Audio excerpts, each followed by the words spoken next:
Here is a number that almost no one on cable news is talking about right now.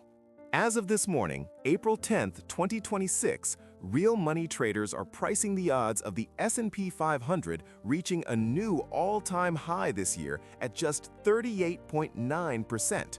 That means people who are putting actual cash on the line believe it is more likely than not that the stock market does not hit a new peak in 2026. If you have a 401k or an IRA and you are within 10 years of retirement or already retired, that number matters to you. And the place it comes from is a tool most people have never heard of, so let's talk about it. The tool is called a prediction market. It works like a marketplace where you buy and sell probabilities. For every future event, will the Fed cut rates at the next meeting? Will inflation come in above 3%? Will the S&P 500 hit a new high this year?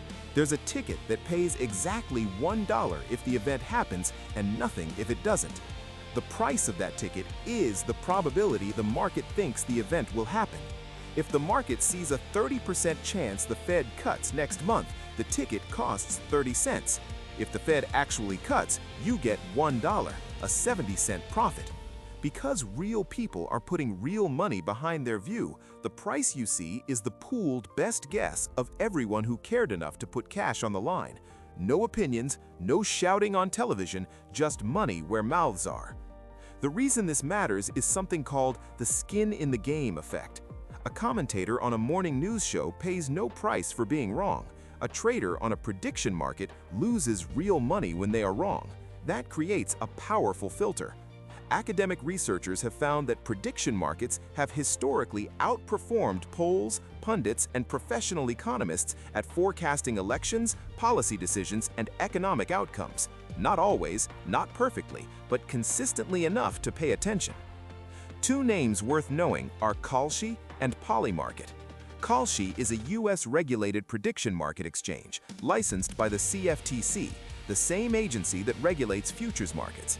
Polymarket is a global platform with deep liquidity on macro events. You can visit either site for free and read the prices without creating an account. You are reading a signal, the same way you would check the weather forecast before deciding whether to carry an umbrella. And here is the critical point. Prediction markets are a signal source. They are not an investment. They do not belong inside your retirement account. Reading them is free and legal. Trading them is a completely separate decision with its own rules, and that is not what we're talking about today. We're here to read the signal, not to play the game.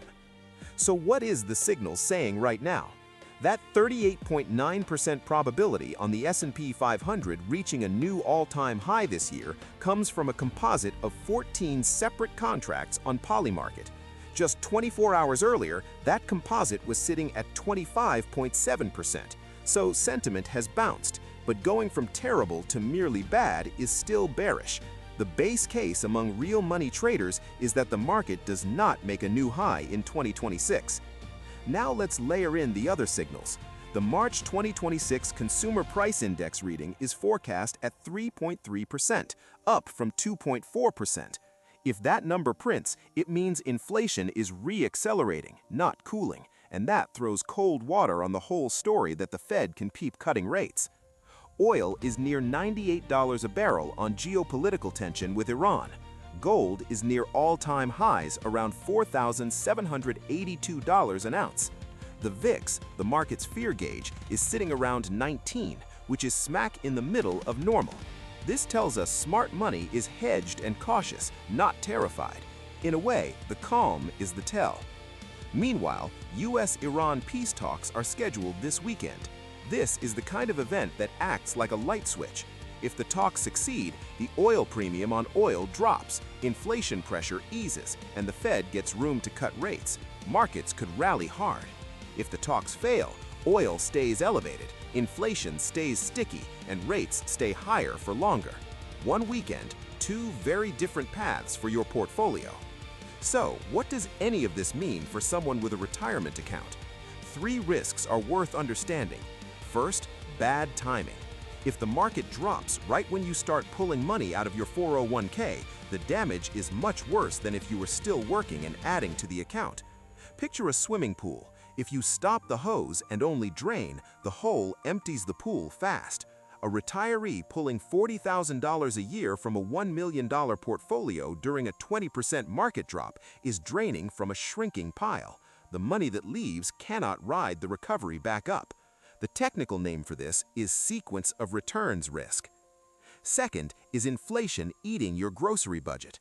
If you need $5,000 a month to live today and inflation runs at 3.3% for a decade, you will need roughly $6,700 a month for the same basket of goods by the time you're in your mid-70s. Your expenses creep up every single year.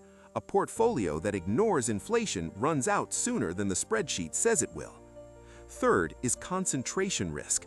The S&P 500 sounds diversified, 500 companies, but right now, the top 7 or 8 giant tech names make up roughly a third of the entire index. If those few names stumble, the whole index stumbles. Your diversified fund is actually a big bet on a handful of stocks. Now, for the practical part. Here are 3 moves you can look at inside a standard 401k or IRA menu. No tickers, no product names, just the type of fund to look for and why. Move 1. Spread out the top heavy bets in your equities. If your main stock holding is a standard S&P 500 index fund, it's likely concentrated in those few giant tick names. Look in your menu for a fund with words like equal weight or large cap value in the name. These funds spread money more evenly across many companies instead of letting 7 names dominate. Think of it like a table. Stack all your weight on one corner and the whole thing tips over. Spread the weight evenly and the table stays level. Move 2. Shore up your defensive fixed income. This is a simple 2-step. First, shift some bond money to shorter-term bonds. These are funds with words like short-term or short duration in the name. These lose less value when rates rise. Second, add a 5 to 10% slice of inflation-protected bonds. Look for fund names with inflation-protected, real return, or inflation-linked. These are bonds whose value automatically adjusts upward when inflation rises. Both adjustments make your fixed income less vulnerable to rate spikes and rising prices without forcing you to touch your equities. Move 3. Tilt your equities towards companies with strong finances. When cheap debt dries up, companies that survived only by borrowed money are the first to struggle. Look for a fund with words like dividend, value, quality, or balance sheet in the name. These funds tend to pick companies with low debt and steady profits. A company with low debt is like a homeowner without a mortgage. When times get hard, they can hunker down without losing the house. You can actually see these signals for yourself. Visit Kalshi.com, that's KALSHI.com, or Polymarket.com. You don't need an account to browse. If you're near or in retirement, here's what to watch. Fed rate decision contracts for the next meeting, U.S. recession probability for 2026, year-end S&P 500 target ranges, and the monthly CPI forecast contracts. Now, let me be fair to the other side of this. What would have to be true for today's bearish signal to be wrong? 3 things could flip the script. First, if those Iran peace talks succeed this weekend, the oil premium could drop, easing inflation pressure and giving the Fed breathing room to cut rates. Second, if the March CPI print comes in cooler than forecast, the rate cut story comes roaring back. Third, if first quarter corporate earnings beat expectations, the growth narrative reasserts itself. None of these are impossible. That's why the prediction market is at 39%, not 0. It's bearish, not apocalyptic. The honest answer is that nobody knows for sure, but now you know where to look for the best available guess. So let's recap the 3 things to remember from today. 1. Prediction markets are where real money meets real forecasts, and right now that money is saying the S&P 500 probably doesn't hit a new high this year. 2. Inflation may be re-accelerating, and the Iran talks this weekend could swing the entire picture either way.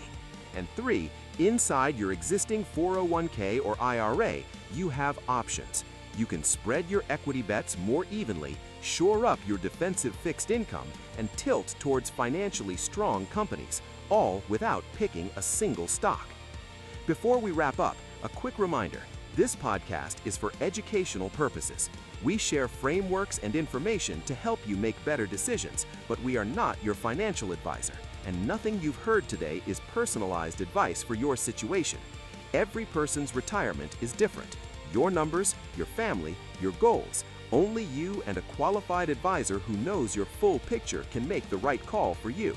So take what's useful, talk to a professional if you need one, and check back with us for more insights.